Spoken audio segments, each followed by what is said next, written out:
portions of this show have been pre-recorded. Yeah. It's a podcast rebroadcast.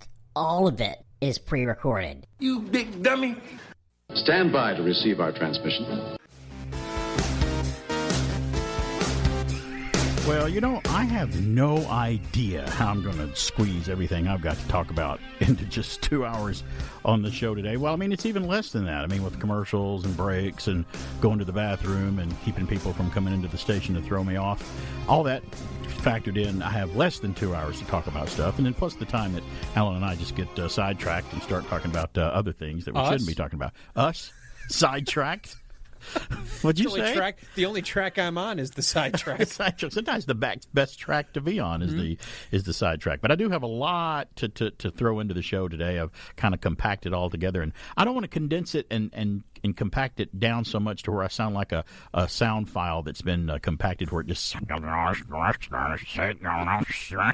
because that's our phone line when we get calls, and I don't want to sound like that. It's crazy. Some of the things just don't work well when we do that, but we do have a lot to talk about today, including you. You've got some things that we need to talk about. Let's just kind of go over. I'll give you like an outline of what we got to talk about today. Several celebrities over the past week and a half or so have passed away. I want to talk about them, and if you've been keeping up with the news, by all means, whatnot, make sure you've got the dates right. You'll know. Yes, I'll get to that too. Yeah, I don't want to make any mistakes on the show. I don't want Pat McCormick to make any mistakes. No one is allowed a slip of the tongue. Because if you mess up, it's kind of all in the way that you tell somebody that you messed up. There's a way to say, "Hey, enjoyed the show. You got a couple things wrong about it, but this happened this way and this happened that way." But instead, you don't have to write a complete book informing me on what went wrong, because we know some of it that we went wrong, but sometimes we mess up. Think people are dead that are not. It's all in the way that you say what's wrong and correct somebody. It's just be a little humility. What did I do? What did I do to deserve that? A little bit of humbleness. But we'll try to get all the facts straight. If not, believe me, I didn't only get one message about something wrong. Sometimes I'll get a lot of messages saying when I mess up, and I always said to people, messing up is part of my show. I do make mistakes all the time. Sometimes I don't repeat the same ones. I'm like you. I'll make new mistakes to go along with the old ones that I did make. We call that a feature. Yes. It's a feature. Pat McCormick calls it an Easter egg. Exactly. Which is kind of awesome. Look for them. And sometimes I say stuff on purpose to get people started. They're sprinkled here and there. That's kind of fun. But we've got some movies have an anniversary today. We'll talk about those celebrities that have passed away and try to be right about the facts. Tron turns 40 years old today. The Disney movie Tron was released in 1982. I've got some fascinating facts that you may or may not know about the movie Tron, which came out, which was not a success when it came out. Tron bombed like it beached like a dead whale on the beach. Man, it was terrible when it came out, money wise. Today in 1981, we'll get to all that on this day in history, and we'll cover it in more detail. Donkey Kong anniversary is today, but it came out in 1981, so it's older than 40. It's 41 years old. What else have I got here? Rock Around the Clock by Bill Haley and the Comets, which was actually used as the theme for Happy Days before they got their own song. That was released on this day in history. What else do I have? Well, it was Independence Day was our last show. We didn't do it on Independence Day, but we did it on Independence Day weekend on Saturday. And the last show was kind of focused on Independence Day. So I've got a story here about hot dogs that I've got to talk about. Some history of hot dogs, how you do it, and whatnot. Disney's selling a cocktail drink for Star Wars fans on the new Disney Wish Cruise. Wait till you hear how much the drink is that they're charging for it. Well, all I had to hear was That's Disney. funny. And I got another Star Wars story about R2-D2. Do you know R2-D2's been stolen? I didn't Did you know that? It happened like a month or two ago, and it got by me, and I didn't even see the story. I didn't even know. I thought R2-D2 at least had maybe a LoJack or an alarm on him. What an astrotech droid he is, and I thought he would have something to take care of that. So I got that story coming up. Look, I'm looking through here. NASA has 3D printed a whole satellite. They have printed an entire satellite with a 3D printer to put into orbit. Did you hear about that? I did not. Talk about technology. I saw that and I'm like, man, with all the bad going on in the world, we still got some really cool stuff going on. That's awesome. There's still some good in this world. I do love that. So we got all that coming up. Plus, besides all of that, let's just take all that away. I went to see Thor, Love and Thunder last night. Just for in the old days, I was working some different hours and doing some things where I couldn't go see things. and review them for people on Saturday when I went on the air. I couldn't see them till Saturday, so I would have to wait a week or put it on Facebook before I would review movies. Well, now my schedule's changed, and it has for the past couple of years, or a year or so, where I can go see movies like on Thursdays if they open, or late Friday. So I got to see Thor: Love and Thunder last night. James Install, our good friend at Geek to Me Radio, it's all Geek to Me up in St. Louis, Missouri. Check him out if you haven't. He's got a great YouTube channel, a great show on Sundays, and a great social media presence out there. He's one of those guys that you and I trust a lot when it comes to movie reviews. Yeah. Check out his review, because I echo a lot what he reviewed. He's got it on his website, on his Facebook page, his Twitter page, his Instagram. Check out his review of Thor Ragnarok, because Thor Ragnarok. See, I keep calling him that because this movie is a lot like Thor Ragnarok, but ratcheted up to like 20 to 11 %. Yeah, goes up to 11. His review is great. I think he enjoyed it more than I did, though, because I'll talk about it as the show goes on today. So, and I'll keep it spoiler free, like James does. I don't want to spoil much for you. But if you're a fan of the Marvel MCU, you're going to go see it. And the one thing I will say that's really positive about Thor: Love and Thunder is go see it on the big screen, because it is a big movie. It is, the effects are flawless. You look at them and are like, oh, I can't believe that's not real. I mean, we say that now, but some movies, some of the CGI in some films, as we know, are not as, I don't know, up to snuff as some others sometimes. Case in point, when I saw the trailer for the She-Hulk on Marvel, on Disney Plus, I'm like, wow, that doesn't look, the CGI in that's pretty bad. So badly that a lot of people complained about it and have hence gone back and changed the trailer to make it look better. And I'm like, okay, well, if you're going to complain and if you're going to use the excuse, well, it's just the trailer, this is not the real show. I'm like, yeah, but it's the trailer. That's never been used as an excuse. Trailer? That's never been used as an excuse before. When I saw the trailer to Loki, I didn't think, oh, that was good, but the effects are bad. But, I mean, I don't know what was wrong there. The purpose of a trailer to gain interest in saying, gosh, look at this, I can't wait to see it. If your trailer is doing the opposite, then you're kind of missing the point of what a trailer does. Trailer is supposed to entice you in. Yes. And if it's pushing you away, that's not good. And let me say this, too. When we were at the theater last night, isn't that kind of what movie poster marquees are supposed to do, too, when you look at them? To make you go... And I would think if I did a movie, I want the marquee to at least reflect maybe what the movie's about. Give people an idea of what that movie might be about.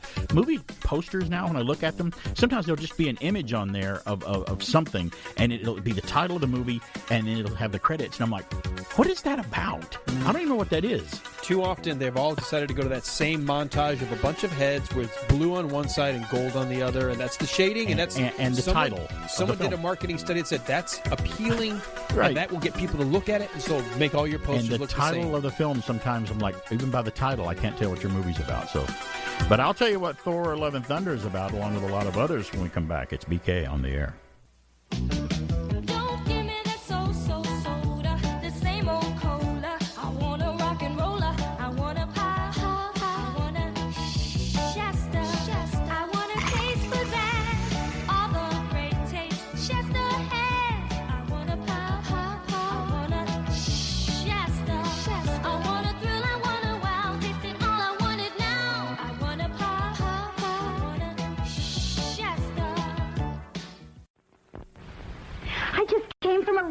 Sale, Madge. Oh, I was wondering where you got these hands. Oh, it's dishwashing. What'll I try? Everything. And use Palmolive dishwashing liquid. It softens your hands while you do the dishes. You're soaking in it. In dishwashing liquid? What? It's Palmolive. Mild? Oh, more than mild. Makes loads of suds that last. And no kidding, Palmolive softens hands while you do the dishes. Madge, Palmolive's as good as gold. I better get these to Fort Knox.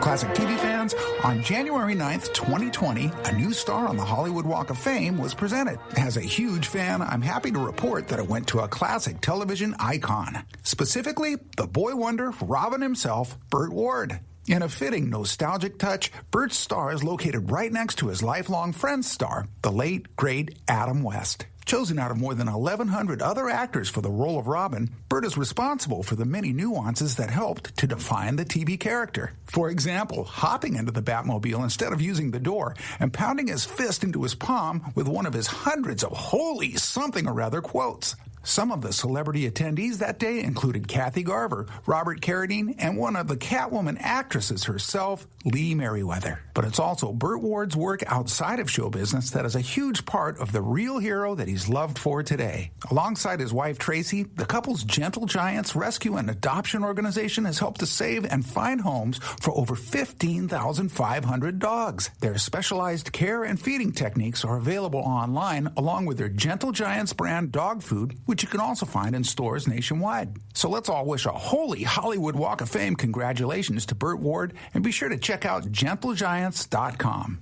This is Pat McCormick with your Retro TV trivia from the Golden Rage of TV. You can also find me on YouTube and Facebook at Golden Rage of TV and on Twitter at Golden Rage of TV1. And now back to BK on the air. Holy hallucination! I wish it were, Robin, but it's not. Thank you, Pat, for that Golden Rage of TV report about Burt Ward, who actually just had a birthday not too long ago. Burt Ward, for the Robin the Boy Wonder from Batman. You were just marveling at I don't think you knew that he did that work for dogs. I didn't have any idea about his foundation that he and his wife did for a dog rescue and adoption. That's amazing. How many dogs would we put on our land if we had some, if we won the lottery? Like if we won $100 million, what would we do? I'd do so much to help puppies because I love them so much. As many as I could possibly afford to take care of. That would really be cool. Some would say you do it already because you've got 5 dogs in the house? 5, yeah. Yeah, we've only got 1 dog in the house at one point, and we only had at one point at the most 2 at a time.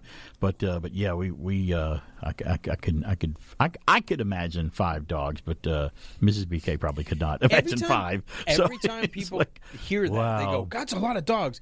And every time people come over after the first 5 minutes of the dogs being all excited, look at new people, they all go to their corners and and then they always say, "You would never know you had 5 dogs." There's something to be said about discipline too, and training dogs and doing what you're supposed to. A lot of people will have a dog and they'll go, "I don't understand why my dog always uses the bathroom there on the floor, so it makes me mad." I'm like, "Well, that's true because." Well, what have you done to stop the dog from using the bathroom or train him not to do it? Well, we say no and smack him with a rolled up newspaper and blah blah blah. I'm like, well, that's really a wonderful thing to do. You obviously have no idea how to train a dog to do something because they are smart animals and they can be taught what to do with patience and diligence. If you come and try to yell at a dog for something that happened 30 minutes ago because you didn't notice, they don't remember and they don't know why. All they're they know is scolded. You're yelling at them. If you catch them in the act, that's one thing. Like if they're correct. Chewing something, properly. whatever, and you know that's not right, or you take them right outside. If you catch them in the middle, that's how you train. Are you saying you have to actually put time and effort in training a dog? effort? Yes, sir. Not just get mad at them and tie them up in the backyard. Do you realize with a chain? People are amazed. I don't know why dogs, like you said, are trainable. Dogs are trainable. You got to take time. My dogs, teenagers are too. They're like, "You feed all your dogs at once?" I'm like, "Yeah." Like, don't they yell and fight? I'm like, no. First of all, and they watch me do this. Maybe they did it first. They each have their own mat around the kitchen. So I've got 6 mats set up around, or 5 or 6 when we're babysitting. Space. Every one of them has to sit by their bowl, wait for me to put the food in, and have to wait for me to say okay. They sit there until I say okay, and then they'll go to their food. But let's be clear. They didn't start out that way. Oh, no, sir. No, it was a little bit of total chaos, total chaos to begin with when you start training them. Yeah, that's right. But you know They're what? Great. Now, and everybody's like, so look at how they say, you've got 5 dogs eating all at the same time. No one's growling. No one's arguing. There's no noise in here. How do you do that? Like, it took a few weeks. But you did it. And sometimes I have to still yell at them because they get all excited. I'm like, nope, sit. They're dogs. Sit. Yeah. And like Odie, who's my little hyper dog, right. my little special dog, he's like so excited to eat. I'm like, Odie, sit. And until he sits, I'm not putting the food in the bowl. They learn very quickly their behavior can, based on what you do, they learn that behavior. Yeah. If you are not willing to put in the time and effort on any kind of pet that you have like that, do me a favor and do the whole world a favor. Just don't have one. Don't even get one because there's somebody else who would probably take better care of that. Unless you're in a huge farm and you want an outdoor dog who's already an outdoor dog. There are those, yes. Don't say, "Oh, I want a dog," and then leave him outside 24/7 and never play. Yeah. I do not understand people who have dogs. First of all, Right. chained, period. But in the backyard, 24/7, and no one goes out and plays with them. That's terrible. They're social animals. Right. And they want to be interact part with of you. a pack. Now, Yeah. if you have 4 dogs and they're all outside and Right. they're hanging out, they got buddies. They can get into things. But if you only have one, Yeah. and you're not playing with your dog, you're not cuddling with your dog, you're not showing affection, that dog's just basically miserable. Yeah. And wives, the same thing for your husbands, too. Give us a treat every now and then when we do really good. Treat. That'd be nice. There are the two dog spots on television that I'd seen over the years that really affected me. The one I remember as a kid that I saw that it showed somebody with a dog, and they came over and they're like, "Hey, where's Spot?" He goes, "Yeah, but Spot was a puppy. We really had fun with Spot. He was a great dog for the kids played with him or whatever." "Well, what happened?" "Oh, well, he grew up. He's in the backyard now." And it just cuts to this shot of the Spot in the backyard with about a 10-foot chain by his house, and he's just sitting there looking at the house like sad. And that was a powerful commercial. The other one I watched that I can't watch again that I hated was there's this commercial. I don't know if you saw it. I think I might have sent it to you. It was a PSA about a guy with the little girl, the mom and dad with the little girl. It's a little 4 or 5-year-old girl. They're leaving the girl behind? But yeah, and she's she's doing things like she's messing up, she's spilling things on the carpet, and she's messing up, and they're playing with her, but they're yelling at her and scolding her for doing stuff. And she's got this little doll, this little stuffed doll. It's a Human girl. It's a human girl. Oh, so good. And at the end, you see the guy driving the little girl down the road, and he opens the door, and the girl gets out of the car, and the little girl is standing there in this like abandoned lot, and the car drives away from her, and this little girl, she's standing there holding her little doll, and as she's driving away, he looks in his rearview mirror, and it's a little dog sitting there in the abandoned lot with its little toy. You're gonna make me cry right here, remembering that commercial. Spot. Did you see it? Yes. That Spot I could not tell you. I mean, I was bawling, crying after I watched That's what I'm that saying. Spot. I'm feeling it right now, remembering it's that terrible commercial. that people would actually. I would never do it, but knowing that people out there would do something like that. No, sorry if it bothers you, but you're a piece of filth if that's the way you think an animal should be treated. We could probably do maybe a limited series podcast on dogs ownership and the love of dogs and stuff. I think we could totally do that. And we may not have to do a lot of research. We could do some research for facts and figures, but just an entertaining dog owner dog podcast, kind of as a sidecast, sequel, sidecast. It would be a limited series, not an ongoing podcast. Sometimes we do limited series or whatever. It'd be fun to do because I could totally do it. See, now we talked about getting distracted. We got totally distracted, but the stuff that we get distracted by is great.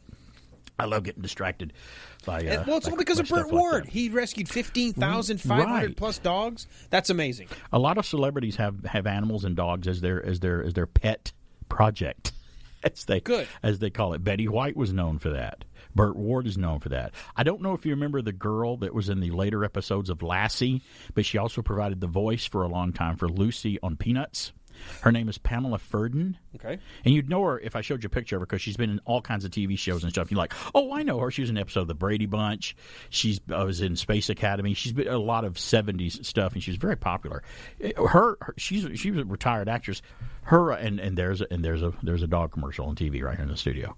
It's like how timely appropriate. She's a dog animal activist too. So there's nothing wrong with having a lot of if you're very fortunate celebrity wise and got millions of dollars that that's disposable. You and I don't have millions, but we do what we can to pick up a project that you're passionate about. Whether it's Gary Sinise and veterans, he's big about the veterans cause, which is great, which is a fantastic thing to support a charity. But you and I would have so many dogs. If we won the lottery. We won millions of lottery dollars. A lot of it would go to some sort of animal dog help and whatnot. And we contribute to our local shelter, about as often as we can. Yeah. And some of these smaller shelters in these rural towns sometimes just drop it. They prefer money because they can use it in the way that they need to use it. But if I've known people back in the early 80s that go, I want to go by my animal shelter and drop them off about 16 huge bags of good dog food and just drop it off. They're sealed dog food. They won't say no. I don't think they'll say no, but Nope. but they do. Think they. Even shelters have standards, I think, of what kind of dog food they probably feed the dogs. All your old newspapers.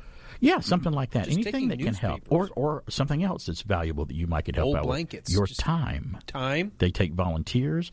I thought about it at one point, and I thought, wow, I don't know if I could do it. I could volunteer in a way where I could be kind of removed from some of the more bad things they have to do, maybe, or something like that. I can tell you right now, like I do not have the helping. right personality because No.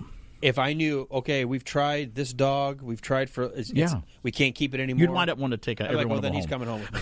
I'd end up having 20 dogs. You need a big box in my truck house. to take. Honey, what? That's right. Yeah, They were gonna, I would. They said Boxer was at the end of his line, and I guess can't, guess who's coming to dinner?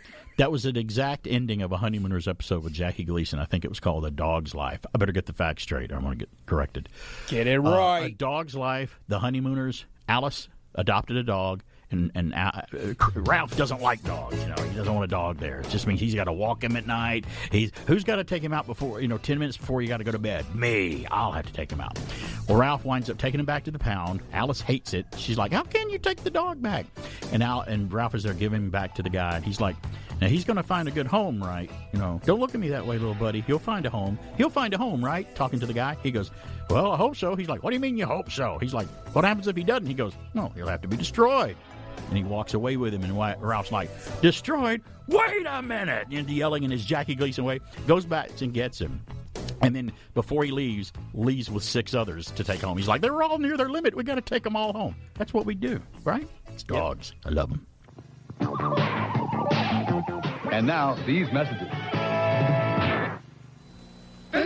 Burger time, Kennel Ration Burger time, hungry time, Kennel Ration Burger time, always an easy time, Kennel Ration Burger time, Ziploc pouch and pour it in a bowl time, serve it up in just about no time. There's quite a difference between Kennel Ration Burger and the other leading brand. Many people serve the other leading burger like this. With Kennel Ration Burger, just zip and pour, and it's ready to eat. No breaking necessary. Kennel Ration Burger time, always an easy time, Kennel Ration. There's a secret. Where's the secret? The secret's at your fingertips. It's Arthur Treacher's Fish and Chips. How do we make the meal you can't make at home? What makes our fish fillets so crunchy? Are chips like French fries outside and baked inside? We'll never tell. There's a secret here tonight, real good secret here tonight. Clap your hands and smack your lips for Arthur Treacher's original fish and chips. You are the player, and the arcade is the arena. You focus your mind and propel yourself into a universe where you're the master of your destiny for as long as you can keep the trip going. This is the arcade experience. We're ColecoVision. We bring the arcade experience home with games like Donkey Kong with multiple screens, arcade controls, and arcade graphics that let you have the arcade experience at home because your vision is our vision. ColecoVision.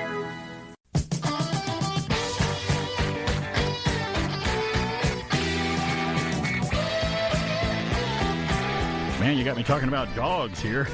I'm starting to feel like, I should have brought my little Pippa girl to work with me.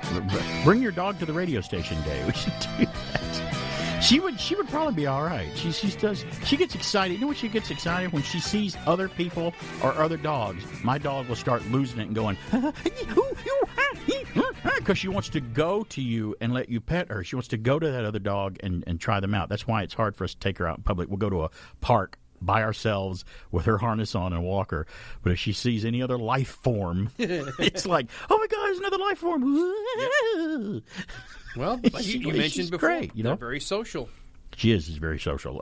Talk about being social. Let's do this. Let's do a little flash in the audience of the news, the weird, the strange, and the bizarre. And I have the first news.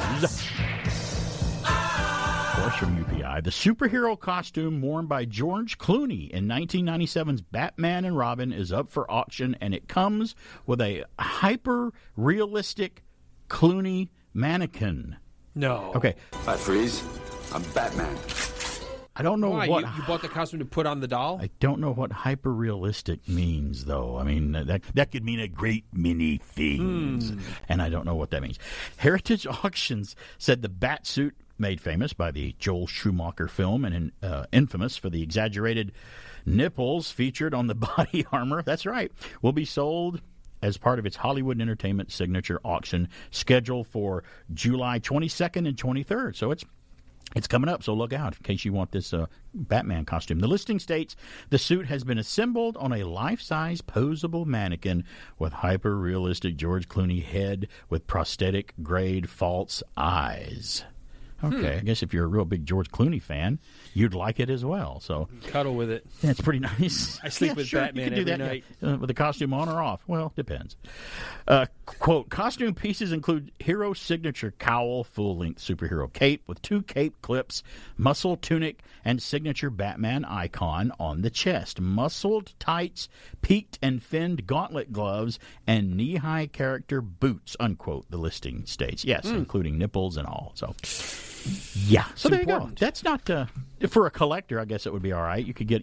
Look, I own a Batman costume from one of the worst Batman movies ever made. Which and I not didn't a very care good for that one. Bruce Wayne either. No, he was as a Bruce Wayne. He was a great George Clooney. He really was. He was a great George Clooney. Not a bad Batman though. He had the square jaw and the look of Batman. The look, but like we said before, you have to master the Bruce Wayne role. You have to master the Clark Kent role. Anyone can be Superman or Batman. Come on, you just put the Batman on costume on. I'm Batman. You can do that. It's harder to do the alter ego. I've got the next news. Val Kilmer was a great. I like Val Kilmer. I thought he was good. Yeah. An Idaho man broke a Guinness World Record by using his hands to snap 83 matches in 30 seconds. Snap them. Yes. David Rush, who has broken nearly 250 Guinness World Records to promote STEM education, said he worked to refine his technique after setting the 1-minute version of the same record at 91 matches in 2019. What a record. This doesn't make any sense. Uh-oh, did the writer mess up? Yeah, because it says... at the beginning, to snap 83 in 30... Oh, 91 in 1 minute. Oh, that's... So it's 83 in 30 seconds. Okay, so it does work. Okay. I increased my speed dramatically using hand-stretching exercises and a single-hand technique to break each match. He said 21 of the matches he broke during the attempt were disqualified because they didn't fully separate into 2 pieces, making his official total 83. It was enough to break the previous record of 67 set by Manish Jasuja in January of 2021. Quote, my sons and I lined up all the broken matches in homemade Play-Doh and made a fire snake. And then both caught on fire and will never break another match as long as they live. Sorry, no, they didn't. I got the next news. From UPI, firefighters responded to a Walmart store in Tennessee to rescue a kitten heard meowing from inside a Pepsi vending machine. From inside a Pepsi vending machine. The city of Morristown said in a Facebook post that the employees at the Morristown Walmart store contacted the Morristown Fire Department in Morristown, where they were in Morristown.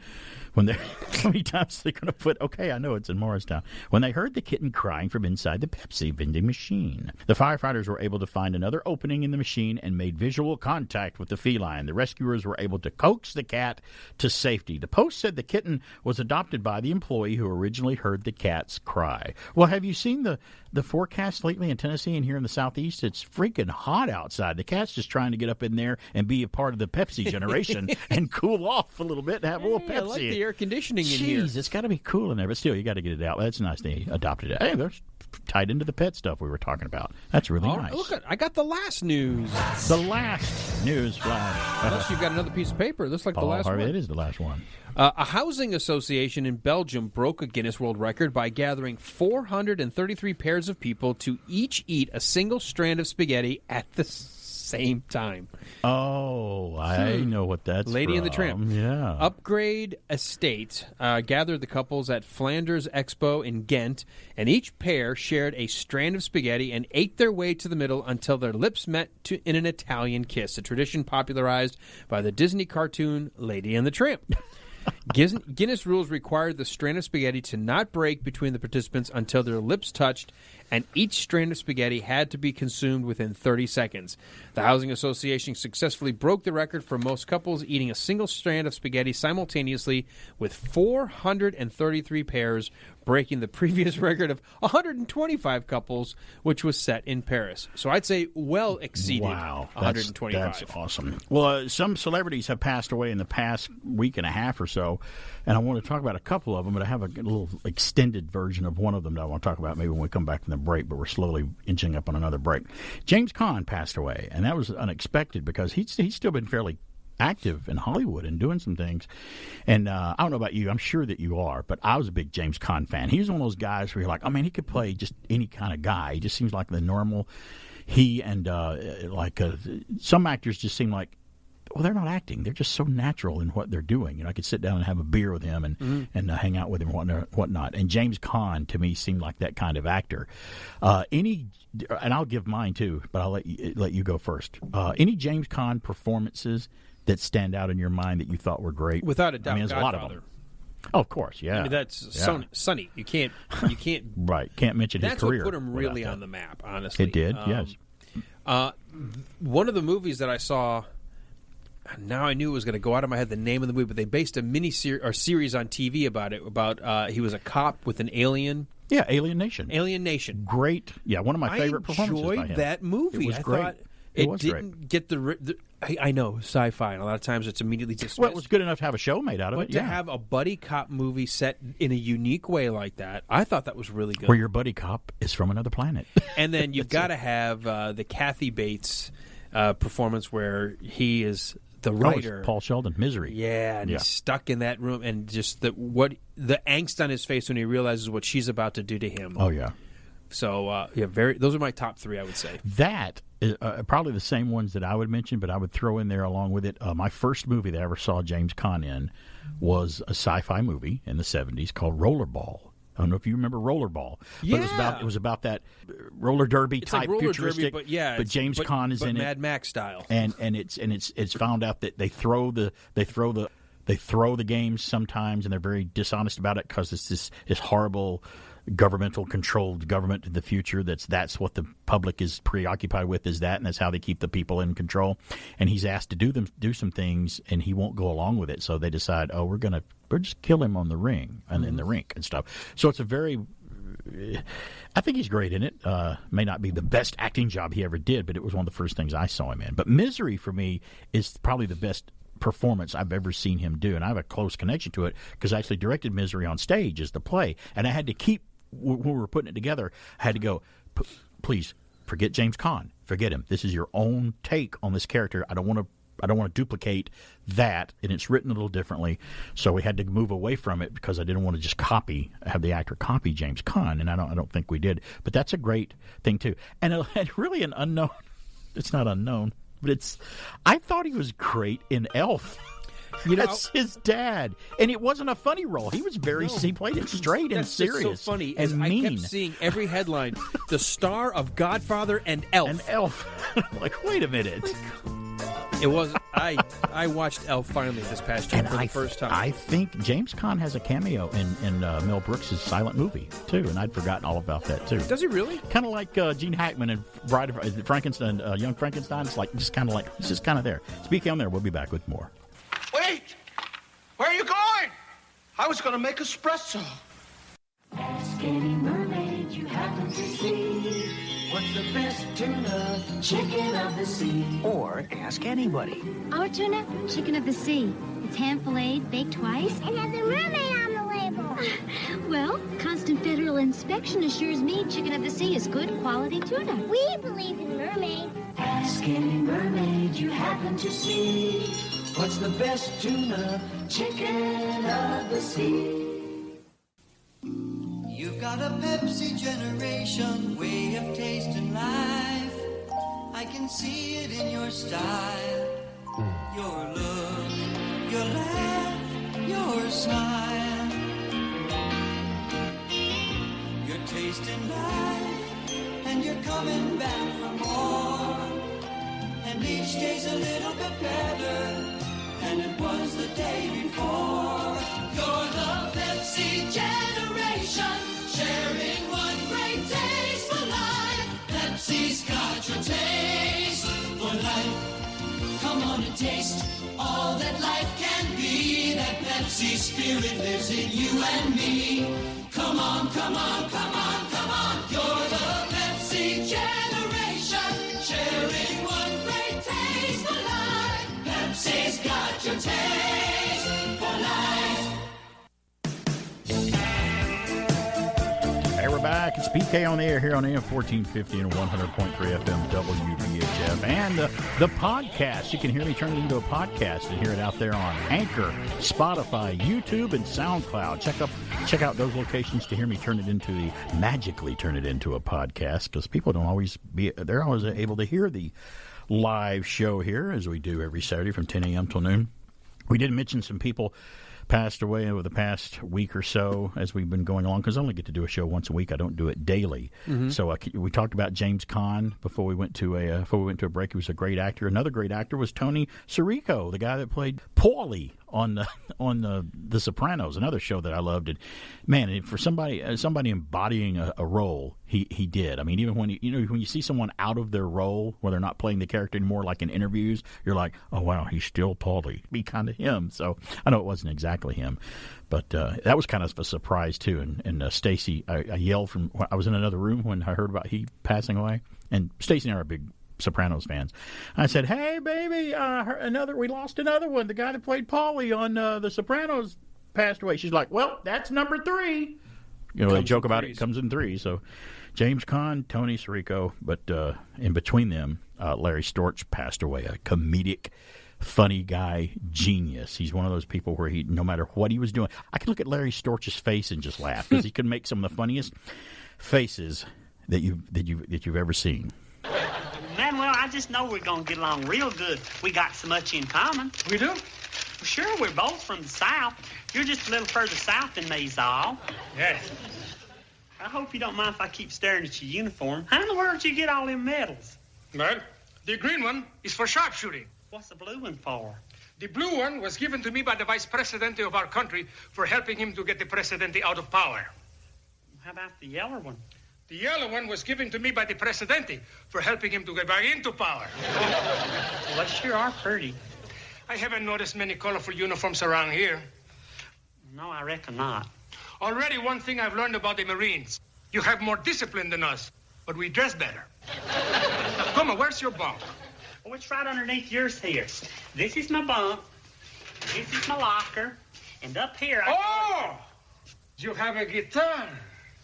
Yeah. Do you play? Play something for me. Yes, I have one of my own, but I did not bring it with me. It's broke. One of my soldiers stepped on it. Nada sale bien con mi agente, con mi armada, stupido idiota! I could have killed him! Jaime come el hotel, no me importa. Jaime come el hotel, no me importa. Jaime come el hotel, no me importa. That's Jimmy Crack Corn. No, that's Jaime come el hotel. Well, we used to sing it back in Mayberry as Jimmy Crack Corn. Jimmy Crack Corn and I don't care. Jimmy Crack Corn and I don't care. Jimmy Crack Corn and I don't care. Mi patron se fue. Doggone, that's the same song. I learned a song in Spanish once back when I was in high school. I bet you know it. De la Sierra Morena, Chlito lindo vienen bajando. Un par de hijitos negros, Chlito lindo de contrabando. Ay, ay, ay, ay. Canta, no llores. Yeah, Larry Storch playing the crazy general on an episode of Gomer Pyle USMC. I know he was in Ghostbusters. I know his big claim to fame was F Troop, and he did a lot of cartoon character voices. And God, he was just all over the place on television and some movies. But I just not a lot of people know he was in Gilligan's Island as a gangster, and he was all over television. And that's the kind of career I would have loved. I checked the facts. Okay, yes, just making sure. He definitely was in there. Larry Storch has died. He was a manic comic actor who starred as the bumbling sidekick Corporal Randolph Agarn in the 1960s ABC sitcom F Troop. He was 99 years old, one year shy of his 100-year birthday. Storch, who got his start as a stand-up comic, did impressions and voiced the all-knowing Phoenix J. Whoopi on the classic cartoon Tennessee Tuxedo and his tales. He died early Friday morning of natural causes in his apartment on the Upper West Side of New York. His personal manager, Matt Bekoff, told the public, quote, "If I told you how nice he was, you wouldn't believe it," unquote, Bekoff said. His family released a statement on his Facebook page saying, "It is with the heaviest of hearts that we share with you the news about our beloved Larry passing away in his sleep overnight. We are shocked at a loss for words at the moment. Please remember he loved each and every one of you and wouldn't want you to cry over his passing. He is reunited with his wife, Norma, and his beloved F Troop cast, including Forrest Tucker and so many friends and family," unquote. Jackie Gleason asked Storch to fill in for him in the summer of 1953 while Gleason was on hiatus on the Jackie Gleason Show. This led to the 10-episode The Larry Storch Show, which only lasted for about a season. But yeah, that was a big feather in your cap. If Jackie Gleason asked you to fill in for him, or Johnny Carson, or somebody like that, you must be fairly talented. You got to be worthwhile. You must be really up on your stuff. Or Storch was a familiar face on TV shows throughout the 50s and throughout all the way up through the 70s. He appeared on The Love Boat, Car 54, Where Are You? He was on Married with Children. He played Al Bundy's childhood hero who owned an acting school on Married with Children. His other TV roles included I Dream of Jeannie, That Girl, Fantasy Island. Of course, I think everybody was on Fantasy Island at one point or the other. I think you and I were on Fantasy Island, but we just don't remember it. We forgot. And The Love Boat. Columbo, Mannix, Get Smart. We talked about Gilligan's Island and Love American Style. And as you just heard, he played the crazy General Cortez on 2 different episodes of Gomer Pyle USMC. And he played Eddie Spencer on Filmation's live-action series on Saturday mornings called The Ghostbusters, which was a show that came on Saturdays that I absolutely loved. When I was a kid, if I didn't get to the TV in time when Ghostbusters was coming on, that Ghostbusters, I was upset because I was so vested in that show as a kid. I loved the Ghostbusters. This has nothing to do with the 3 guys and their proton packs. Nothing to do with it. But it was turned into an animated series. Filmation did it called The Ghostbusters, or one of them was The Real Ghostbusters. God, I don't want to get it wrong. The Real Ghostbusters was because they couldn't call it Ghostbusters. That's but it was right. based on the movie. But it was still the other Ghostbusters Slimer cartoon was based on this show, which it was 2 guys and a gorilla hunting ghosts. So yeah, in fact, that was the show that in the 80s that Ivan Reitman and Columbia had to acquire the title rights to use it, because Filmation still owned the copyright to the show Ghostbusters. Yeah, the title. That's a great. If you haven't seen the movies that made us, the documentary about Ghostbusters, to think about every scene where they mention the name or have the logo in the background, they had to shoot it twice because they didn't know if they were going to be allowed to call it Ghostbusters. Even shot a title sequence to the film where it says The Ghost Breakers. It was going to be called The Ghost Breakers. Now, I thought if they called it The Ghost Breakers, I still think that it would have been a successful movie because it was funny anyway. It was well written. I don't think it would have ruined it. Ghostbusters does sound better. Mm-hmm. But yeah, that movie at one point may have been called The Ghost Breakers just from that reason. So, along with numerous other awards and accolades. By the way, that's a true story. That is true. That is true. We looked that up. It is true. Just watch Movies That Made Us, which is a great show about Ghostbusters. That is such a fun little series on Netflix. Now, along with numerous other awards and accolades, which Larry Storch had a lot of them, on his 97th birthday, 97, which was just a few years ago, Storch was presented with a proclamation from the state of New York. Just for him. I'm like, that was pretty cool. So, yeah. Our rest in peace, Larry Storch. Was everything he was in, like when you heard him in that clip from Gomer Pyle, it didn't sound like a guy doing a fake accent. He sounded 100% authentic because he could do dialects. He could do different voices. Oh, he was just talented. And he made faces like you wouldn't believe. And up until just, I think, a year ago, he was still going to conventions with his Egon F. Troop hat on and a flannel shirt, answering questions and talking to the public. This reminds me of how upsetting it is to see we've shifted in time to where a talented person would no longer be allowed to make those mimics, like mimicking. What does it sound like to be a South American general, a dictator, ethnic person? Because I thought we used to pay actors or talented people, performers, to perform, and if that meant taking on a role or putting on a character, putting on a disguise, we applauded that. Right. Now we actually cancel you for that. Right, and a lot of comics today don't like that. Even the younger comics are like, we can't do comedy anymore. At some point, there's got to be a backlash, because I'll never forget. This happened to me.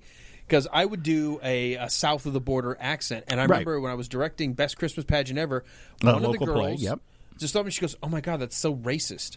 What? She goes, "You're doing an accent." I'm like, "Yeah." If I was doing a French accent, is that racist? And she says, "No."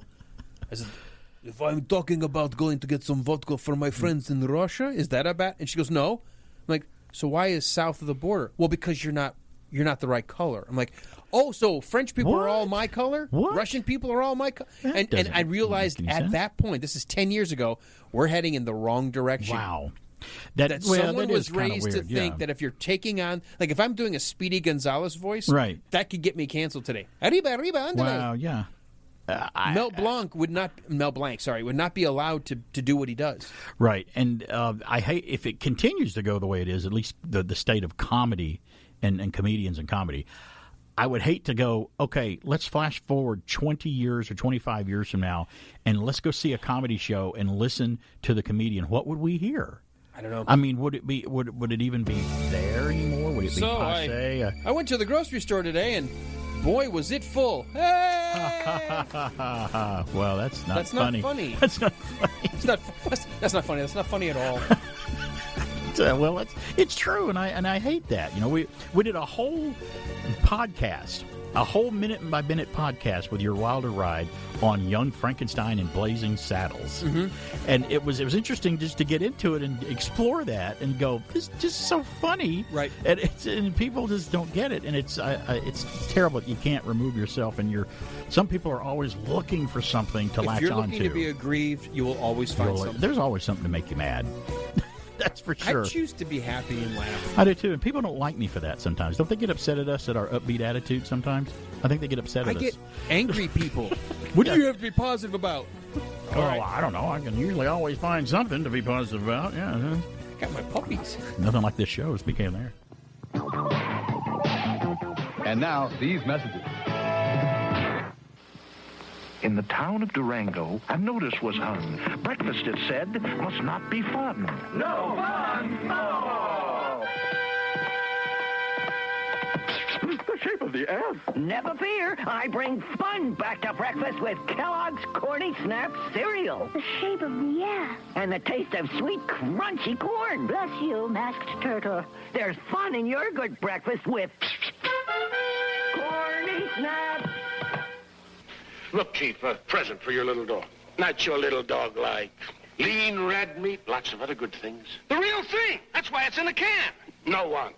Luscious liver flavor. And Colonel Ration stew, the greatest smelling dog food ever. My little dog. And brand new Kennel Ration hash. No. Your little dog will like all four. Okay, me ask. Hey, little dog. Let the what the oh, cook, cook.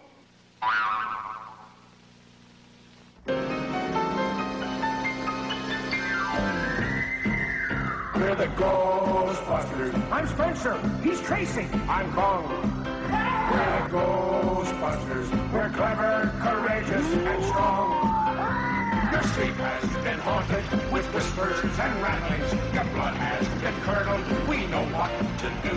Your skin has the creepies. I wonder what's happening. You're safe in our hands. We will take care of you. We're the Ghostbusters. Spirits and demons beware. The Ghostbusters. Wherever you're hiding out there. We know what you're up to. We're ready for anything. We're bold and we're fearless and never afraid. We're always prepared. We're right there with everything. With us on the job, trouble soon fade. The Ghostbusters do it again. Stand by to receive our transmission. Hey, we're back. It's BK on the air here. Thank you for joining us. I'm glad everybody's here every Saturday live from 10 a.m. till noon.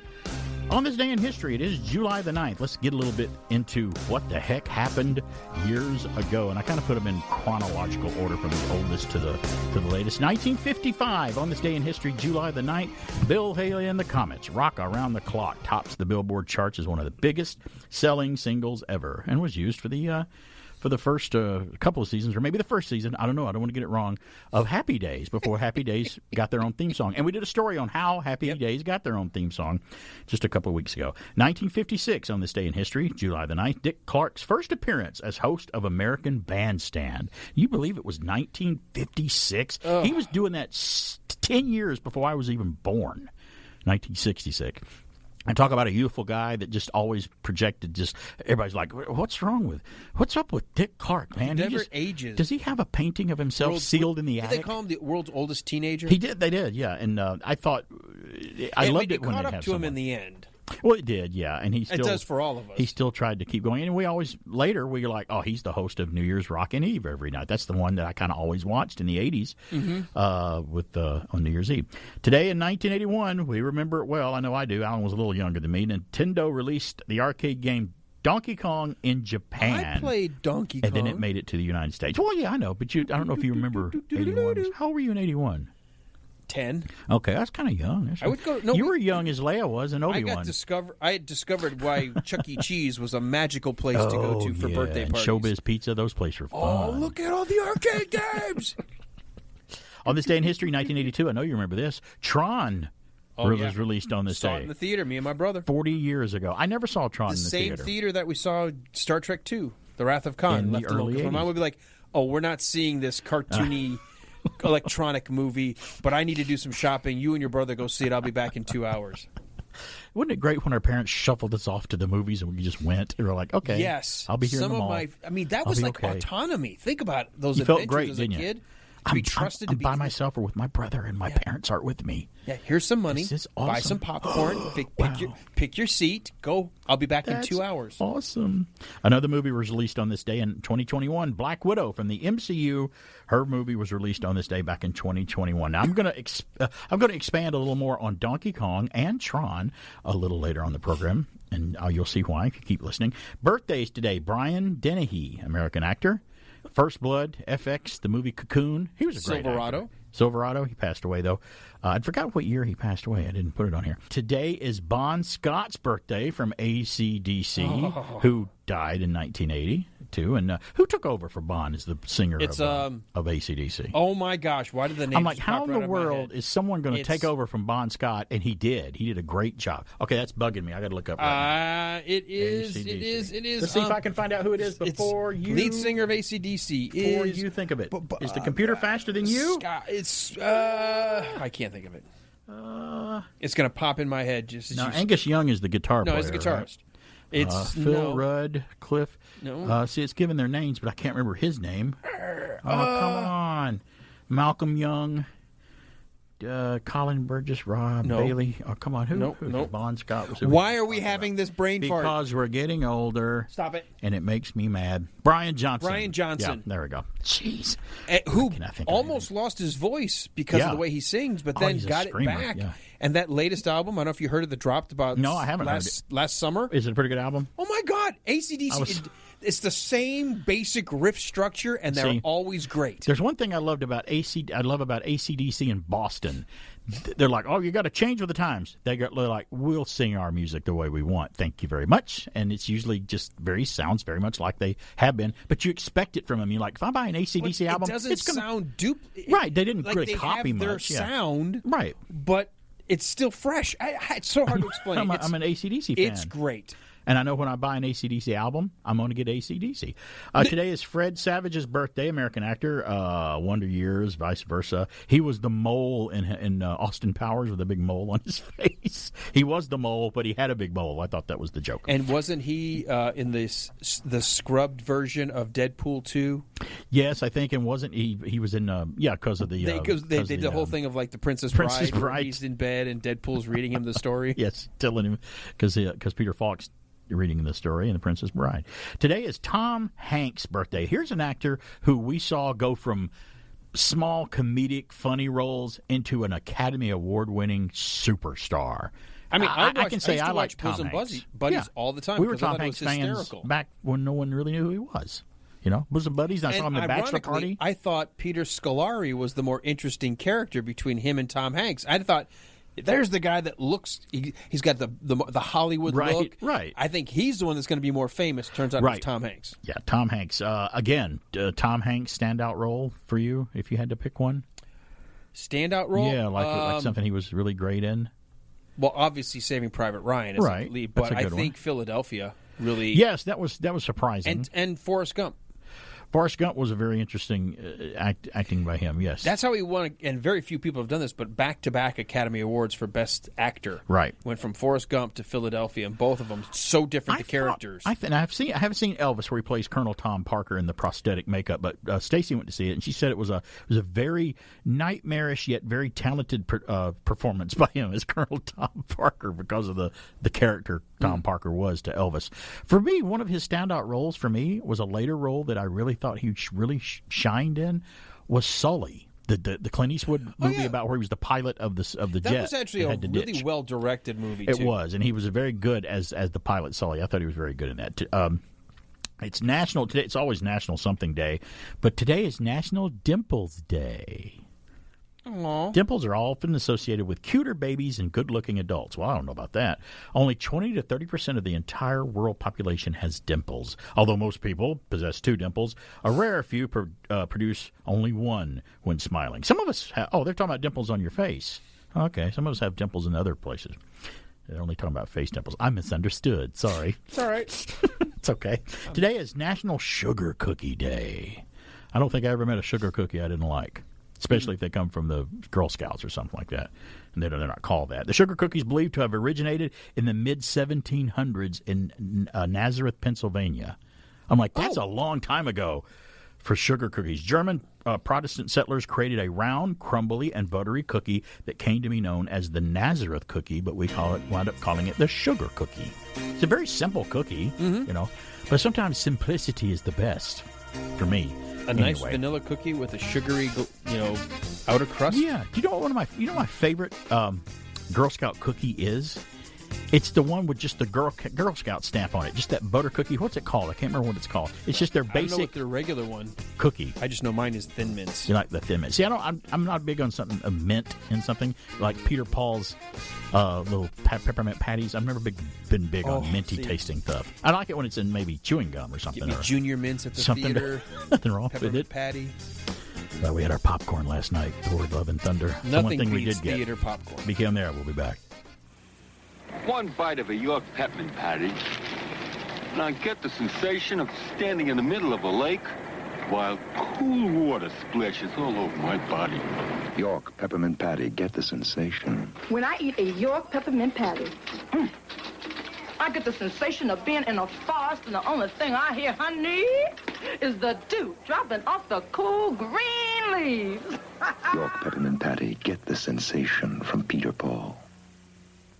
If you open the door of this big new 1973 car, you won't find anything really new. You'll find big contoured bucket seats, but that's not new. You'll find a big padded sculptured dash, a sporty steering wheel, but you've seen all this before. And every big car comes with a big curved windshield these days. It gives you a great view of the world, but it's not new. Plenty of legroom, nice but not new. And there's nothing new about finding all these big things under one big roof. What is new is finding all these big things under one little roof. Introducing the 73 Super Beetle. It's so completely changed and comfortable inside, you won't know it's a Volkswagen until you're outside.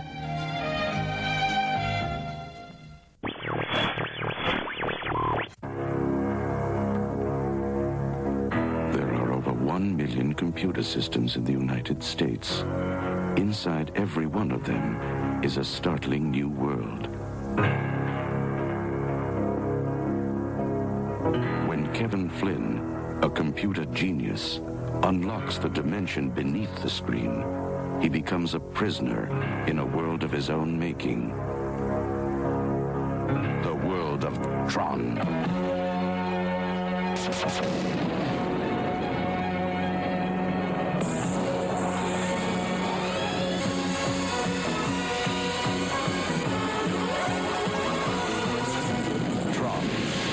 A dimension you have never seen. A name you have never heard.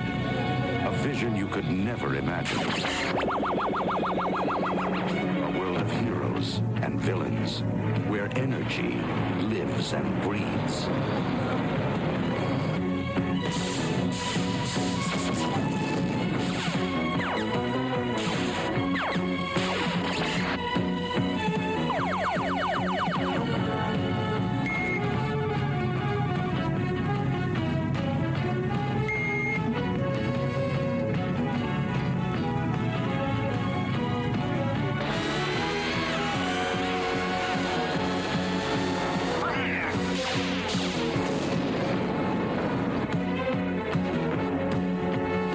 Inside a computer, the new world, Tron. From Walt Disney, 1982, Tron, 40 years ago today, was released in a theater. And I'll say this before we get into these facts and figures about Tron that you may or may not know about.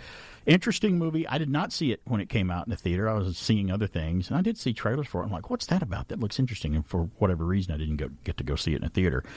But Tron is an interesting movie because, number one, when it came out, and you know this as well as I do, it bombed.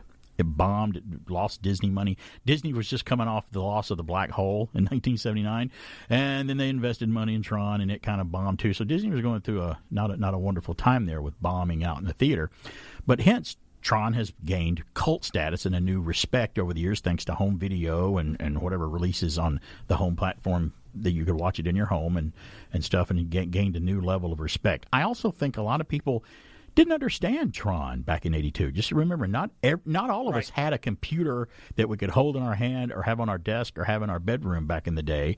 A computer was usually only, in 82, you'd find them in workplaces and businesses and banks and stuff. Some people had computers in the early 80s with a lot of money. If you had one or something, they're still very in their infancy as far as in people's homes, unless you just were a big nerd or geek. But I when I watched Tron, I liked it. I thought when I finally saw it on home video, I'm like, that's an interesting movie. Did I love it? No, I didn't love Tron. And Tron, let's face it, Tron's not an action-packed movie. It's more of it's hard big idea movie. Right, it's hard to nail down kind of what it is about, and I think a lot of people didn't understand it. I still am blown away by it. Love the movie. It's one of my throwback favorites. What I had a chance to be on the Tronologically Speaking podcast where they looked at the movie. And I learned, I didn't know this, but it makes sense that... Sorry, no, stop. I wasn't talking to you. She's trying to tell you about Tron. She's like, always interrupting. Let me tell you how... Talk about Tron right there. You've got it on your wrist. I didn't realize this, but, when the very infancy of computer rendering anything, they would have an order. They say, here's the 6 seconds we need. And they'd punch it all in, and they'd have to wait for it to come out. Like 10 months or something? But there was no saving because there was no storage. So they'd produce it, ship it to the studios, and then wipe everything to get ready on the next shot. And then they'd get notes that say, we need a different angle. It's wrong. And they couldn't pull it back up. They'd have to redo it from scratch. Wow. And I'm thinking about... In the time of this movie, we didn't even think about storage. Right. And now you've got gigs on your phone of useless stuff we store. But here are these pioneers of animation and, how they did do so many different layers to make the Tron suits look the way they did. Because they didn't have the ability to create liquid crystal display. No. They had to do that with layers and layers and layers. And it would take so much effort to make that world look like it did. Would you agree that Tron gets more respect now because the public knows more about how computers work and how computers are and kind of what they do? It's two phases. It's the people that understand, wow, this was so ahead of its time imagining the world within the world. But then the people that are more technical, like they've learned a lot more about film and filmmaking and digital and going, this is pre-CGI. This is the first time we're using computers to try to draw some stuff. Well, let's get into some facts about Tron. We talked about what we think about it, and I think we like the movie. But here's some facts. I knew some of these things, and we won't get into the sequel because that's a whole different thing. I think the sequel is probably like the original. I think Tron Legacy is going to wind up being like Tron because when Tron Legacy came out, it kind of flopped too. Mm-hmm. It wasn't a success. But I think 20 years from now, it's becoming a cult classic probably. I know exactly what happened, and I think a lot of people did. We had such expectation. When I was on that Tronologically Speaking minute, the guy said, I'm going to encourage you to just take all your preconceived, just go back and just rewatch it as a movie Right. It's actually really good. No, you Tron or Tron? Tron Legacy. Okay. It's really good. It's just I had such expectations it didn't meet it. Well, as we said, despite only receiving mixed reviews and inviting modest box office business when it was released in 1982, Tron garnered a lot of attention for being unlike any other film that had ever been made. That's the truth. A mix of early computer effects, animation, as we said, live action, and the movie about a programmer played by Jeff Bridges.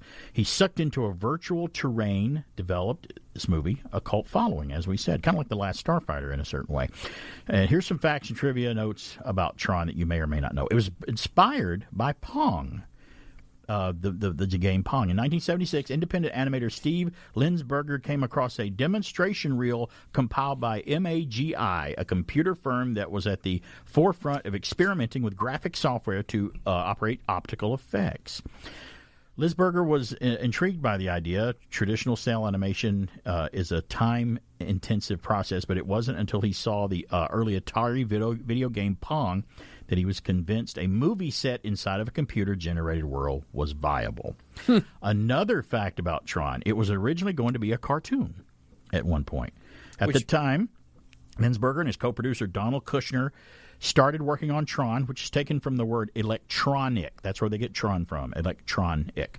The two had planned to use their considerable experience in animation to make it as a feature-length cartoon framed by just 2 live-action sequences, like at the beginning and at the end. After being turned down by MGM and Columbia, the partners pitched it to Disney, who invested a test reel, which you can see if you search for it on the Internet. You can find it for first-time director Linsberger that combined animation with live-action performers. When that was met with executive approval, Linsberger got the green light for the $17 million Tron. That's how much they spent on it in 1982. Did you know that some Disney animators refused to work on Tron? They just flat refused. Not everyone at Disney was enthusiastic about a computer-generated project. Disney's traditional animators said they felt threatened by a potential for computers to force their craft into obscurity and openly refused to assist Linsberger in any way. Instead, the director used Sid Mead, a great production artist who worked on Blade Runner and Alien and a lot of movies, and renowned French artist Jean Mobius. Everybody that's in film is familiar with Mobius's work, Jean Mobius Giraud, to design the costumes and storyboard for the film. So, yeah, and a little bit later, little did they know that CGI, yeah, they're right. We're going to replace you. You know what's crazy? At least in the effects department. Tron was also totally overlooked for technical achievement at the Academy Awards. Oh, and I have that in here, too. Okay, it's coming up, but you're right. You can go ahead and say it now. They basically assumed, well, you really didn't work to do this. You let the computer do it all. Well, yeah, no idea how much effort. He said the Academy thought we cheated by using computers. He told the San Francisco Gate in 2022 in an interview. The Academy snubbed Tron for cheating. They really did. It had anybody taken a second to even go through and say, show us step by step how you made this happen. They just go, oh, the computer did it, and dismissed it. The computer didn't just do it. We had to have human creators behind the scenes. The amount of work. I'm telling you, I learned so much. And you know a lot about computers. Yes, you do. But just from the filmmaking, you know how we talk about how Star Wars they invented the optical printer because they had to print image on top of image on top of image and then layer it all. Disney kind of started that before with Tron. Oh, yeah. The technology that would turn into the optical printing. They were like, well, we have to create this layer, then we have to create this matte, then this layer. We have to take these colors out and replace them with these colors just for one cell of live-action shoot. Now think about 30, was it 12? What's the film speed? 16 frames a second? 24 frames a second. They had to do that for all of the suits they're wearing. It's crazy. Let me ask you some technical questions. Do you remember the first mainstream computer you had at home? Mainstream was a Commodore. Yeah, and how many megabytes of memory did it have? Do you remember back in the day? 64. 64. How about now? The computer you have at home now, how many megabytes of memory do you have at home now on one computer that you could think of? The RAM itself is over a gig. Okay. And the storage is like 6 or 8 gigs. How many do you think your iPhone has? Not gigs. Whatever megabytes of RAM. No, bigger than meg. Megabytes, gigabytes, then terabyte. How many do you think your phone has? This phone here has 512 megabytes. The effects used in Tron used 2 megabytes of memory. That's a great point. It's just 2 megabytes. It's back then. What they did should not have been able to be done. Yeah, it should. Yeah, it was like Jaws. It's like, I can't do this. but in a different way. Did you know you can look for video game cameos in Tron? It's a nod to Liz Berger's video game inspiration for the movie. You can see Pac-Man in a scene where villain Sark is lecturing to his troops. You can even hear the game's waka waka waka in the background if you listen closely. His team inserted a few other Easter eggs. The recognizer surveillance machines were modeled after the hunched-over Donkey Kong. That's kind of how they looked. They said they made it like that. And you can see a digitally rendered lake that they're flying over, I think in the solar sail in the film. And if you look real close on the bottom, the landscape at the bottom is the shape of Mickey Mouse's head, if you look real close in Tron. So there's 3 video game character cameos in Tron. We'll have more about Tron when we come back. Let's begin there. All that is visible must grow beyond itself and extend into the realm of the invisible. And now, these messages. Why buy just a video game from Atari or Intellivision? Invest in the wonder computer of the 1980s for under $300. The Commodore VIC-20. Unlike games, it has a real computer keyboard. With the Commodore VIC-20, the whole family can learn computing at home. Plays great games, too. Under $300, the wonder computer of the 1980s, the Commodore VIC-20. Coming soon, Commodore brings you Gorf, the Wonder Arcade game, and Omega Race in home versions. Commodore. Not every great movie or great arcade game makes a great home video game. That's why when Mattel Electronics turned Tron into Tron Home Video Games, we made sure the excitement of Tron gameplay found its way into your home. You'll know it the moment you square off against a recognizer, if you last that long. 4 great Tron games, 2 for Intellivision, 2 for Atari 2600. From Mattel Electronics, games as good as we say they are, maybe better.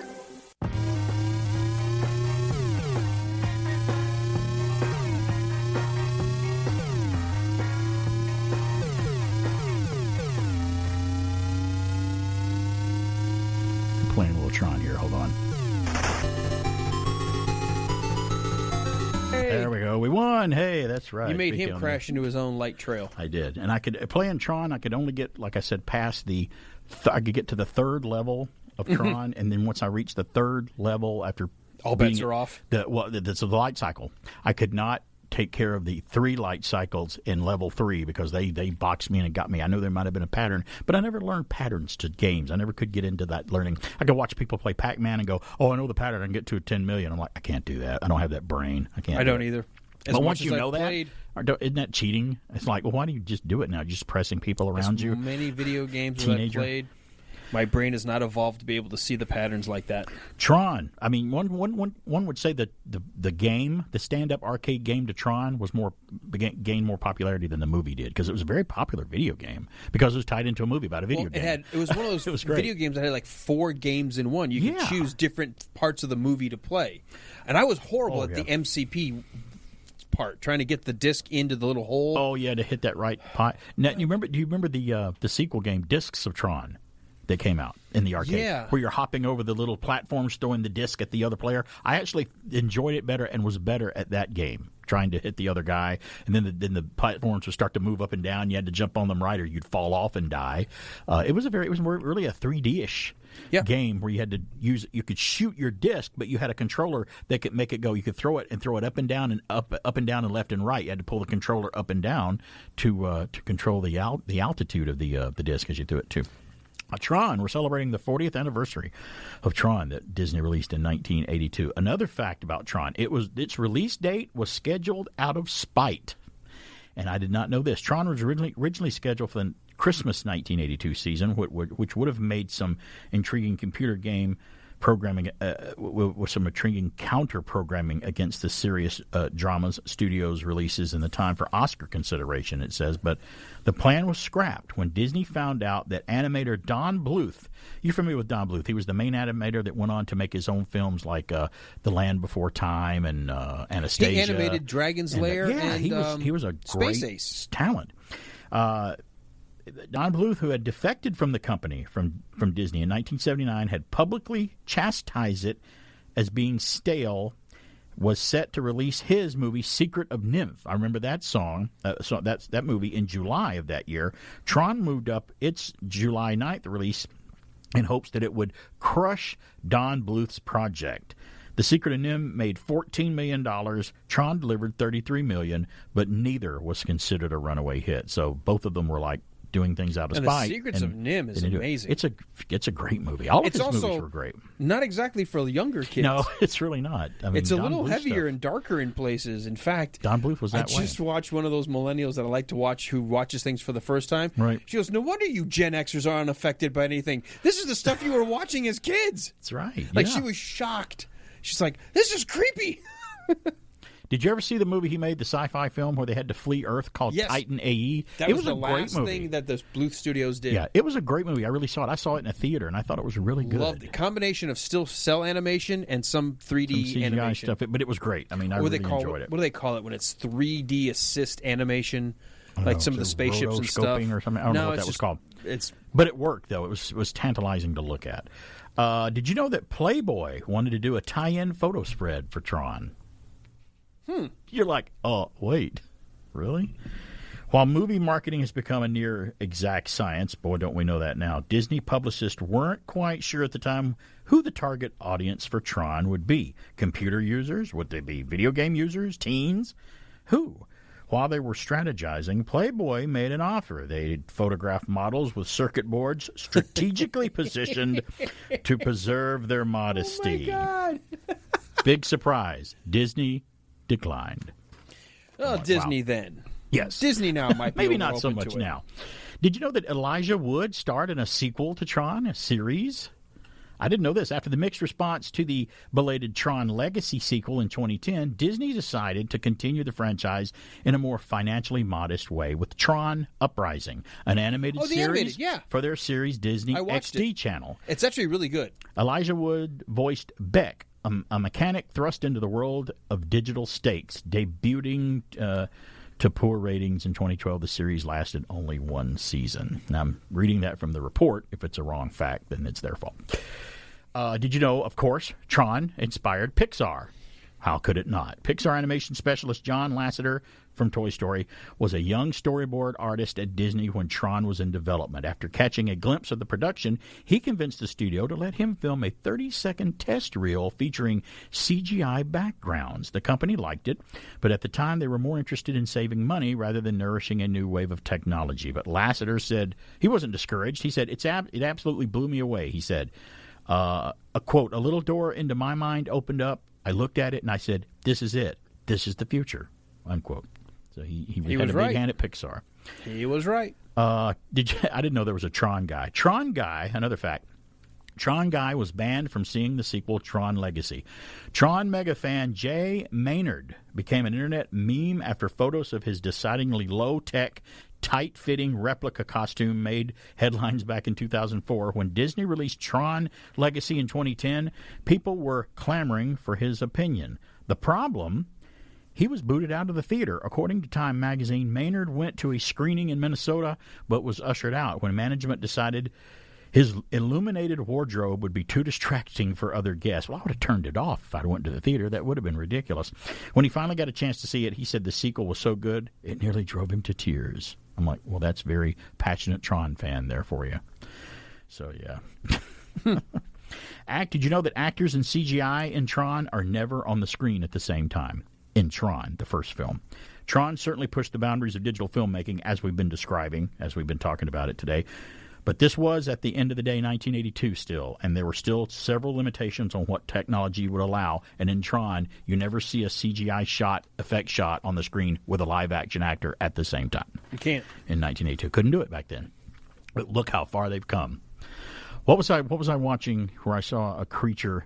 It was, at one point, Pixar, they were saying, I think it was when A Bug's Life came out, or one of their next films. They're like, we do really good with stuff and it looks great, but we're having trouble with two things. It was hair and water.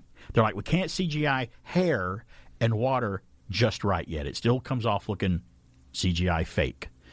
Well, when I first saw the first film, Chronicles of Narnia with the lion, what's his name? Aslan. He looked great, but by the time they got to the Dawn Treader, the third film, which happens to be a great one, the third film is fantastic. In the They're Narnias. all good. I love them. But when I was looking at Aslan in in the Don Trader, whatever it's called, the third Chronicles of Narnia movie. It was just flawless. I'm like, look, that looks like a talking lion is standing right beside her, and she's holding onto his mane, his hair, and he looks 100% real to me. It was amazing. The effects in Thor, speaking of CGI, Thor: Love and Thunder, which I saw last night, the look of Thor: Love and Thunder is beautiful. Beautifully shot, beautifully directed. Nothing wrong with it there. But Thor: Love and Thunder, I'm an MCU Marvel Universe fan. You are. We keep up with it. We're watching it. It's our modern day soap opera. We keep up with it, just totally engrossed in the details.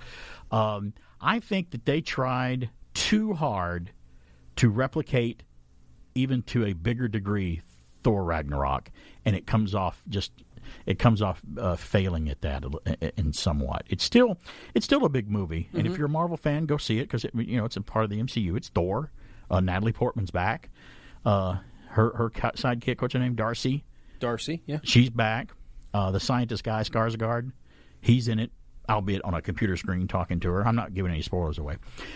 But I think I suffered from mental whiplash watching Thor: Love and Thunder because, to me, the problem with the film is, for all the good that it might be, it suffers from going from being dramatic at one point to not easing you into comedy, but going from dramatic into totally over-the-top slapstick within a matter of 30 seconds throughout the entire film. Because once you get acclimated and you start getting invested in the story and the dramatic thing that's going on, all of a sudden, comedy's back, and it's out of place. One of the other scenes out of place. I can't think it. I think it tries to pull off both and winds up failing at least at that.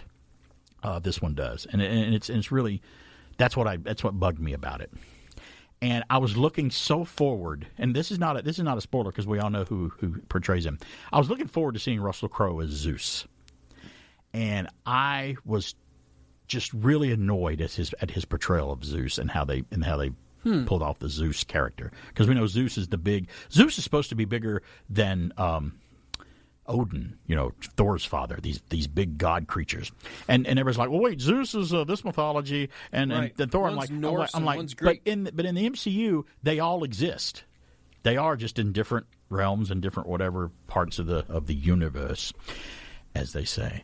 But in the movie, they go see where Zeus' realm of universe is, or his area where they live, trying to get help from him, to help with this new god butcher villain that's really well portrayed by Christian Bale to a certain point. And then they're like, wait a minute, you're having him do this now, that doesn't work, and now he's back to being evil again. I'm like, it's just some things worked in Thor: Love and Thunder, and a lot of things didn't. So I don't know, scale of 1 to 10, I would give it probably a 6, maybe, for me. It's not my favorite Thor movie. Thor Ragnarok is my favorite Thor movie. It's really well done. It had a nice balance. It did. But this movie said, here's what I think. They took Thor Ragnarok and went, let's ratchet up about 100%. And I'm like, wait a minute, that doesn't work. I have a question for you. I asked you in my show, but since this is your show and it's going to be podcast. You have a show? What is the point of the Guardians of the Galaxy tie-in? Okay, well, everybody knows Guardians are in it, because they're in the trailer. The Guardians of the Galaxy are in the first, 7 minutes of the film. And there's something happening at the beginning. And it's almost like a James Bond pre-credit scene. Like this is what they're doing before the title sequence comes along or whatever. It's the Guardians of the Galaxy are kind of sort of useless being there. I think they're there just to be there, just to satisfy, well, he left with them. He's got to be with them when we see him again. Let's fulfill that, and then we'll move them off and they'll leave. And I don't know what happened to Chris Pratt. Chris Pratt as Star-Lord in this one, I was thinking, well, he's working with a different director, Taika Waititi, so he's never worked with him before. He's worked with James Gunn as a director, and he's worked with the Russo brothers in Infinity War and the others. But I don't know what happened with his performance, because Chris Pratt as Star-Lord, when you see it, let's see if you see it the way I did. It's just an odd, weird, over-the-top kind of weird performance as Star-Lord. I don't know what happened. I really don't know what happened. So there's something wrong with Thor: Love and Thunder. I may have to see it again, but I don't know if I'm going to see it in a theater again, or I may just see it streaming when it comes out on Disney+. Now, don't let me discourage you from seeing it because it's part of the MCU. Go see it and form your own opinion. But I didn't think it was horrible, but I think I liked the first Thor movie more than this one. But Thor: Love and Thunder is not worse than the Eternals was. To me, the Eternals was the worst, probably. Doctor Strange is much better than Thor: Love and Thunder, in my opinion. So, Multiverse of Madness. Well, my two bottom movies have been now from the MCU. Eternals. Right. And right above that is Captain Marvel. Captain Marvel. Yeah. Is it better than those two? I know about Eternals. Yes, it is better than the Eternals. I would only put it above Captain Marvel because I am more vested in the Thor character and like him better. So I have a better time spending time in that universe with that character than I do with Captain Marvel. So maybe I would say yes, in a way. So yeah. But in terms of the movie, because Captain Marvel was not a fun movie. I wanted it to be. I really wanted it to be, and it wasn't. The Incredible Hulk scores low on people's thing with Ed Norton, which I thought it scores a lot higher on my list because I really enjoyed the Incredible Hulk movie with the MCU. And the other one that scores low for some reason is Iron Man 2. And I enjoyed Iron Man 2. I don't know what people didn't like about that either. But to me, if you want to list like the bottom 5 MCU films, Thor: Love and Thunder for me would be on maybe the bottom part of that 5. Gotcha. On the bottom. And again, it's not totally bad. I just had some problems with it. I even had problems with the story. I'm like, there's some things that happen, and James Install brilliantly points this out with It's All Geek to Me Radio in his review, as maybe they may have sacrificed some story logic to fit in the comedy. I'm like, that's never good. And it doesn't even suffer from being too short. You're like, oh, this is an hour-and-a-half movie, and it's supposed to be funny. If it's a comedy, short movies work as a comedy probably, but this, it's not that short. It's short for an MCU film, though. It's only an hour and 58 minutes long. I think it's almost 2 hours. But for a Marvel film, that's a little on the short side. For Marvel, they're usually 2 hours or a little 2 hours plus, or 2.5 hours, maybe in some cases. But that's my little mini spoiler-free review of Thor: Love and Thunder. It really doesn't add much to the MCU as a whole either. When I think of okay, so the post-credit sequence, one was beautiful and needed to be there. I like that very last scene they put in. But the mid-credit sequence, that's interesting. But where are they going to go with that? I wonder what's going to happen with that. See, that's the thing I'm worried about. Now that they've managed to go all the way to Endgame, right? You want to know, well, what's the next big arc? I don't know. They haven't started it yet. I'm like, feels like they don't know, or right. Is it going to be so much bigger and wider that we can't see the dots connecting yet? Should we trust them and let them do their thing? Because that's what I've always thought. Let Marvel do their thing.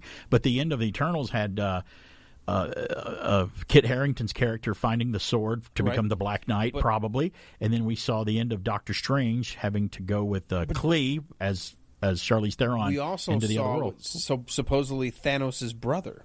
Right. Star Fox. Yeah, exactly. So how is all this going to further the future? I don't know how they're going to tie all this together because it's so disjointed from each other. Right. I don't know if they've already started. Maybe I'm thinking. I think the end credits and the things that happen at the end of Doctor Strange, the Multiverse of Madness, probably are the most important to pay attention to because of the multiverse. Mr. Fantastic with the Fantastic Four, Reed Richards and stuff like that. Mm-hmm. Granted, he was another universe, Mr. Fantastic, but that proves that they can use him now and do that. So anyway, it's a big movie, big summer, another movie release. If you've seen it, you can shoot me a message or call me and tell me what you thought of Thor: Love and Thunder. A little L&T. Brown chicken, brown cow. Love and Thunder. Yeah. And let me say this about Natalie Portman. I thought the same thing about her in this as I thought of her in the first Thor movies and all the other ones that she's done. I'm not a big fan of her. I don't think she's that great of an actress. I really don't. And when her and Hemsworth have kissing scenes or whatever, I don't buy it for a minute. When her and Anakin kissed each other in Star Wars, I don't buy it. It just looks like, oh boy, that's a Hollywood kiss. I don't believe that kiss at all. That looks totally fake.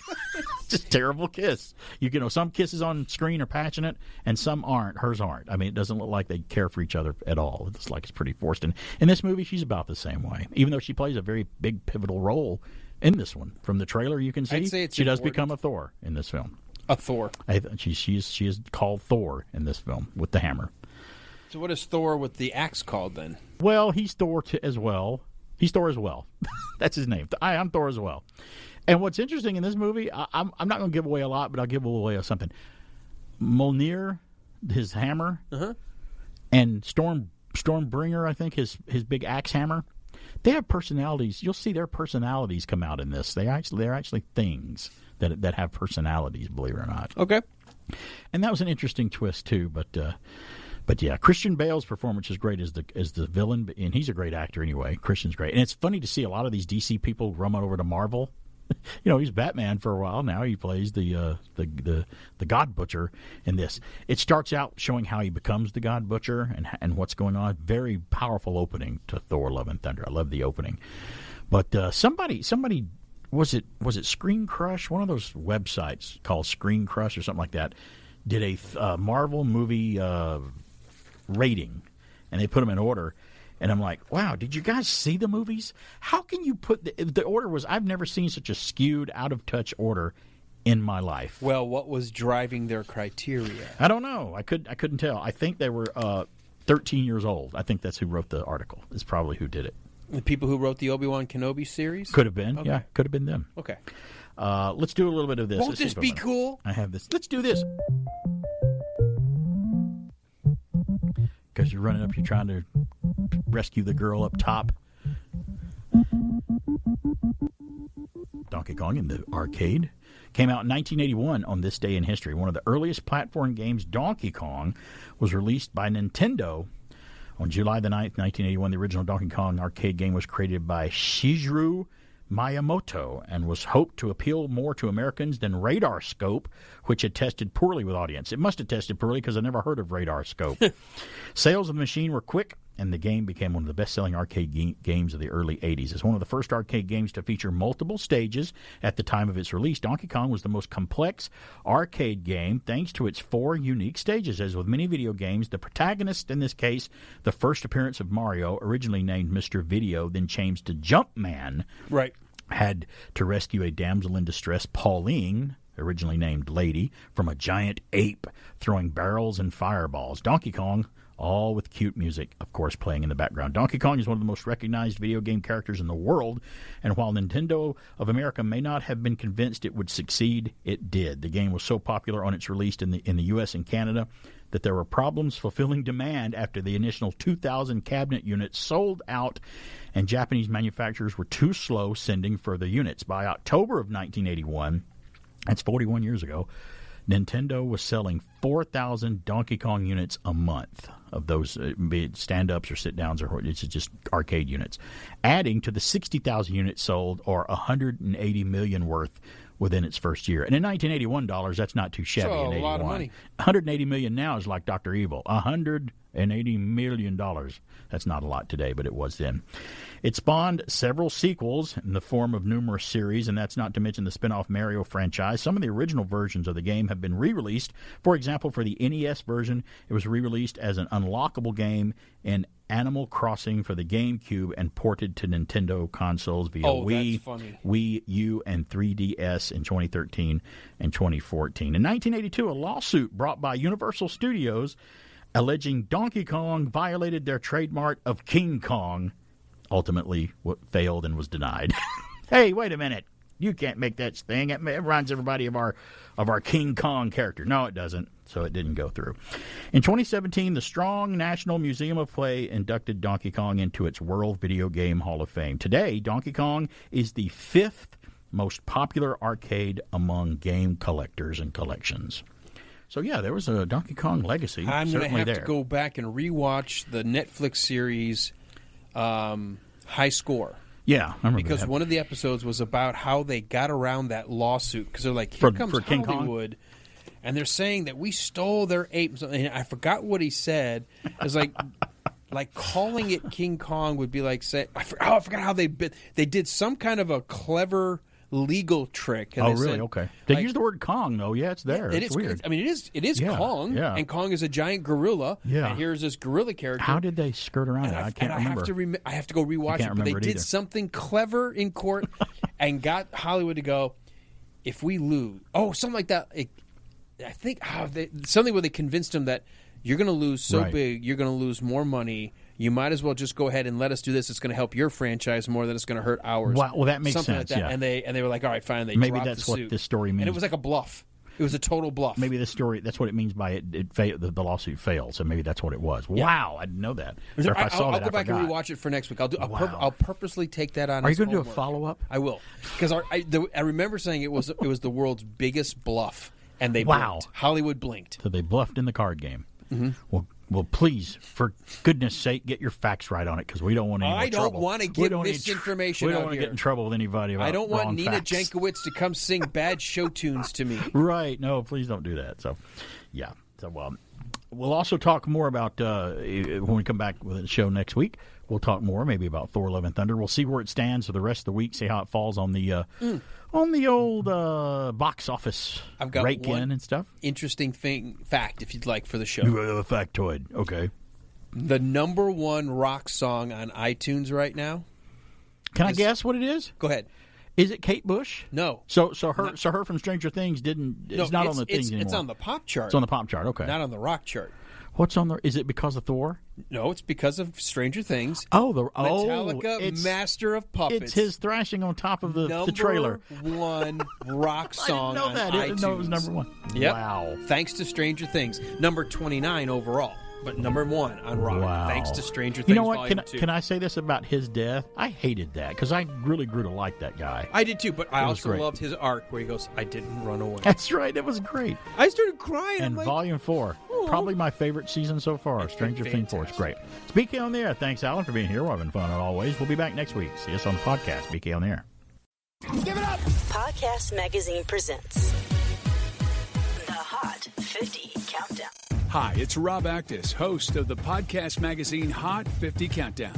Join me as I count them down from 50 to number 1, the top 50 podcasts in the land as determined by you, the podcast fans. From true crime, society and culture, self-help, health and fitness, science, and every podcast category in between. The Hot 50 Countdown is here. And don't forget to vote for BK on the Air as one of your favorite podcasts at podcastmagazine.com. Cute. End of line.